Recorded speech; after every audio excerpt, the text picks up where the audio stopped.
So anyways, here is the Constellar deck that should have gotten me a top 4 finish, but once again, goddamn tiebreakers. So, it's still a top 8, but it's locals, it's only 30 people, so top 8's not really that big of an achievement, but yeah.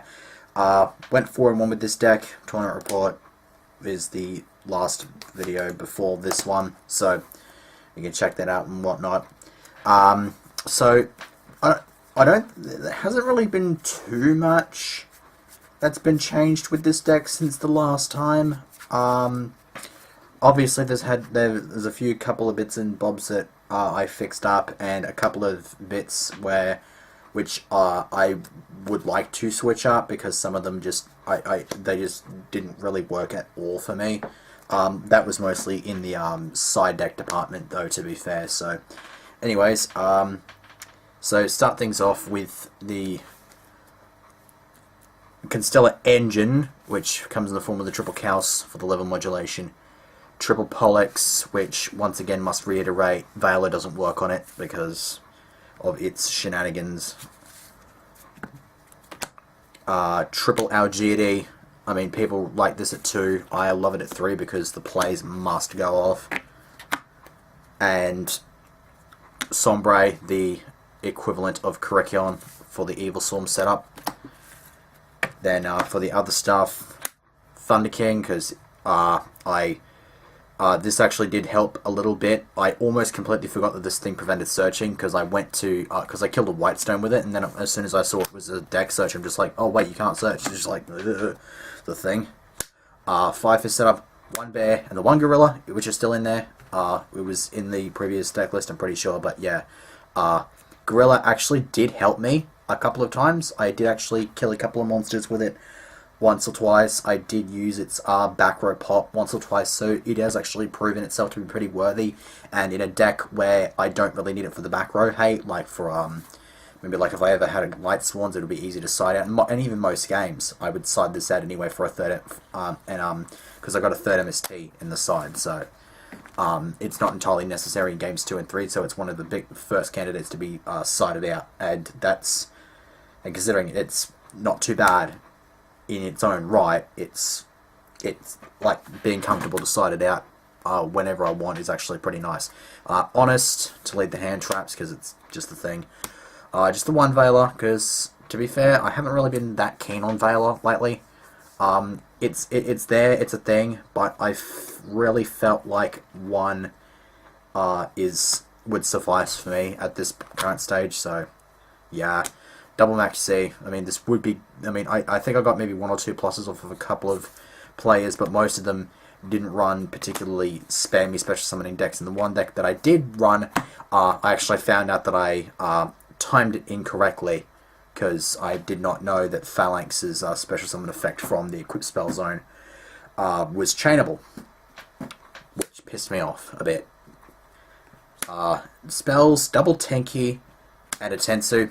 I might cut the Tensu. I mean, this would easily be a third Tenki if I could have it, but I wanted to have a third 5 formation spell to send to grave for Bear and Thingy's effect and Gorilla's effect, but I never actually saw this, and pretty much every single game which I sided this out. So it might, like, it's proven its worth in the past, so I'm a bit reluctant to take it out, because in some cases I've gone with a Tenki to get a bear. I've had a Chaos in hand. I've gone with a Tenki to get a bear, and then attacked with the bear and got the Tensu, and then used the Tensu effect to put Chaos on the board and go for a Maestro, which, like, that combo didn't go, like, I didn't get that combo off at all today, but it's still a thing there.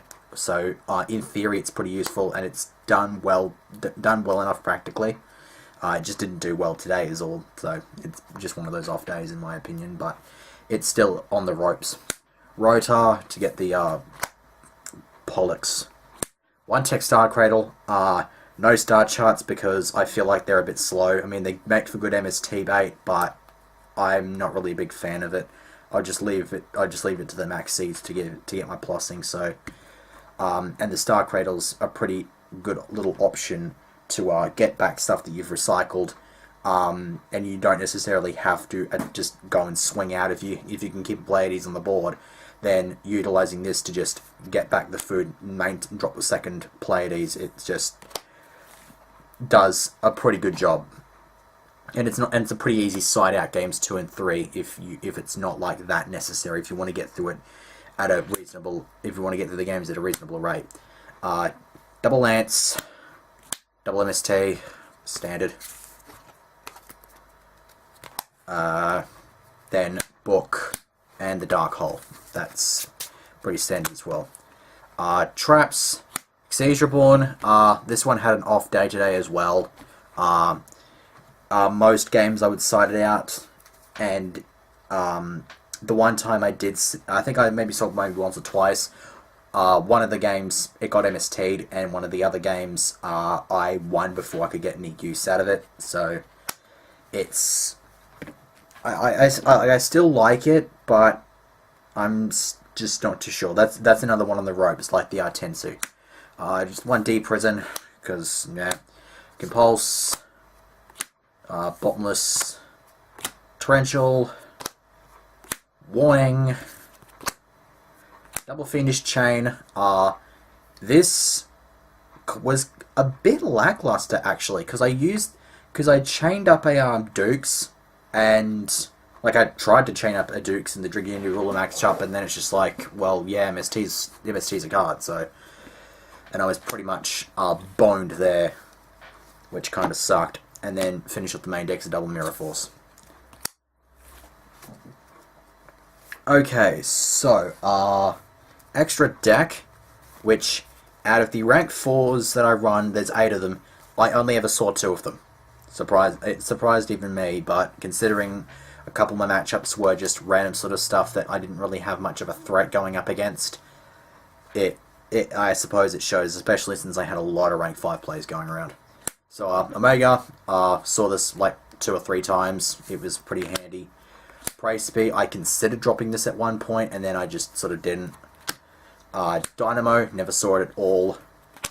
Black Ship, I saw it once in the Infernity matchup to get a Necromancer off the board, because I wanted to commit as much damage as I possibly could, and at this stage in the game, the stage of the game was at, I wanted to go for the Black Ship, because at least that way I could get the monster off the board and not risk getting like a D prison in my face or something like that, which is what the case would have been had I gone for a Papal Operative at that point. So it would have committed 2-1 damage because this is a Necromancer, but it's just, you know, got to be secure. Maestroke, never saw it. Cowboy, never saw it, but never needed it, of course, because it's really just there for the burn and if you have to get around a big sort of creature. Dweller, I mean, I never came close to getting rank 4 Exceedance on the board, so this in Dragoon Rulers just, this just was nowhere near happening in Dragoon Rulers, so I can't fault it for that. Pappy, like I said before, could have gone into this over the Necromancer, but yeah, didn't want to risk getting punched in the face by like a D prison or more than likely an Infernity Break, actually. So it's just a thing that happened. 5s, 2 Pleiades, 1, oh wait, well, Adris, but Pleiades saw that obviously considerable amount. Many a time I managed to get both of them on the board and committing a whole bunch of damage. Adris I saw actually a couple of times, and I managed to get this off of an E-Rat against the Infernity matchup, which I'll explain once I get to the side deck. Volcasaurus saw it a couple of times, did useful. I blew up a Blue Eyes with this, which hit out pretty hard. Shark Fortress, I got in some pretty decent damage out of that. I actually did this, the second Blue Eyes matchup I had, went in round 4, they had Lady of D. So I detached off of this and then swung over it 2 times. And Lady of D's effect is if it would be destroyed by battle, or I think destroyed by battle, I'm not too sure about by card effect, but if it would be destroyed by that sort of thing, you can discard a dragon instead. So I forced 2 dragons out of his hand with the double Shark Fortress attack. I mean, I could have easily gone Pleiades, bounced it, and moved away, but it was pretty much, I was pretty much just having fun and just sort of went for that, so stuff like that. Ptolemy obviously showed up, it did stuff, and so too did Gaia Dragon, it put in a little bit of work. So, onto the side deck, which is the focal point for for much change. One Diddy Crow, thought it might have been useful. I sided it in and never saw it, so I'm not really feeling that keen on running Diddy Crow at 1. Double Fossil Diner, as stated in the tournament report. The one proud moment of the one positive moment out of my match against the Dragoonity Rulers, when smacking over his board. Ferrets, I think I cited in maybe once or twice. I never actually saw it, so this is still, it's on the ropes, but it still actually needs a bit of a testing phase. Soul Tank is coming out because I never cited it in against anything. Third MST, I think I cited this in, or I think against Infernities, and I think that was about it. Most of the games I didn't actually side. Round 1 and Round 3, I never actually sided at all. No, Round 1 and Round 4, I never sided at all, because I didn't need to. And then 2 Xyz Encore, which I never used because I never saw any deck that... Actually, no, I did use it against Dragoonities, but I never saw it, and they pretty much steamrolled me before I could get any of my awesome plays going off. That second game, I had a horrid hand. Eradicator, which was obviously for the Prophecy matchup, and the only thing I used it against was the Infernity matchup, and I hit all of their traps. I had a tendency to hit their Pinpoint Guard a lot of the damn time, and yet with the one use that I got out of this virus, I never hit an Infernity Barrier, and that was the main target of this, which was hilarious, but I still went on to win the game, so it's just sort of a thing. Soul Drain, I saw it once, it got MST before I could use it. I honestly have no idea why the hell they put this to 1. It really did not deserve it. It was just, I don't even know.